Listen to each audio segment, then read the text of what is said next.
தனது விந்தணு தானத்தின் மூலம் பிறந்த 100 குழந்தைகளுக்கு தனது சொத்துக்களை சமமாக பிரிப்பதாக டெலிகிராம் CEO பவெல் த்ரோவ் அறிவித்துள்ளார். பிரபல சமூக வலைதளமான டெலிகிராம் நிறுவனத்தின் CEO பவெல் த்ரோவ் முக்கிய அறிவிப்பு ஒன்றை வெளியிட்டுள்ளார் என்றும், இளமையாக இருக்க அவர் எடுத்துக்கொள்ளும் அசாதாரணமான முயற்சிகளுக்கு பவெல் பிரபலமானவர்.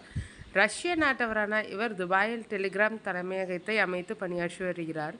இதற்கிடையே தனது விந்தணு தானத்தின் மூலம் உலகம் முழுவதும் 12 நாடுகளில் 100 பேர் பிறந்ததாக பரபரப்பான அறிவிப்பை சில காலம் முன் அவர் வெளியிட்டிருந்தார். இந்நிலையில் தனது சொத்துக்கள் தனது அனைத்து குழந்தைகளுக்கும் சமமாக பிரிப்பதாக பவெல் அறிவித்துள்ளார்.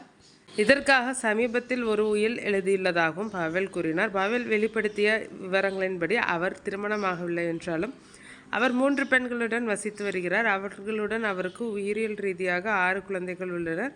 இந்த 6 பேரை தவிர விந்தணு தானம் மூலம் பிறந்த 100 குழந்தைகளுக்கும் அவர் தந்தையானார். அனைவரும் தனக்கு சமம் என்றும் யாரிடமும் பாகுபாடு காட்டுவதில்லை என்றும் அவர் தெளிவுபடுத்தினார். அதனால்தான் அவர்கள் அனைவருக்கும் தனது சொத்தில் சம பங்கு இருக்கும் என்று பவெல் கூறினார். தனது வாழ்க்கை சவால்களால் நிறைந்தது என்று கூறும் 40 வயதான பவெல் தனது உயிலை எழுதியுள்ளார். இருப்பினும் பவெலின் முழு சொத்தும் ஒரே இரவில் அவரது குழந்தைகளுக்கு செல்லாது என்றும், வாழ்க்கையில் அவர்கள் பட்டறிவு பெற வேண்டும் என்பதால் உயில் எழுதிய நாளிலிருந்து 30 ஆண்டுகளுக்கு பிறகுதான் சொத்து குழந்தைகளுக்கு செல்லும் என்றும் தெரிவித்தார். அதாவது அவரது சொத்துக்கள் 2055 ஜூன் 19 அன்று அவரது 106 குழந்தைகளுக்கும் பிரித்து வழங்கப்படும் என்று கூறப்படுகிறது.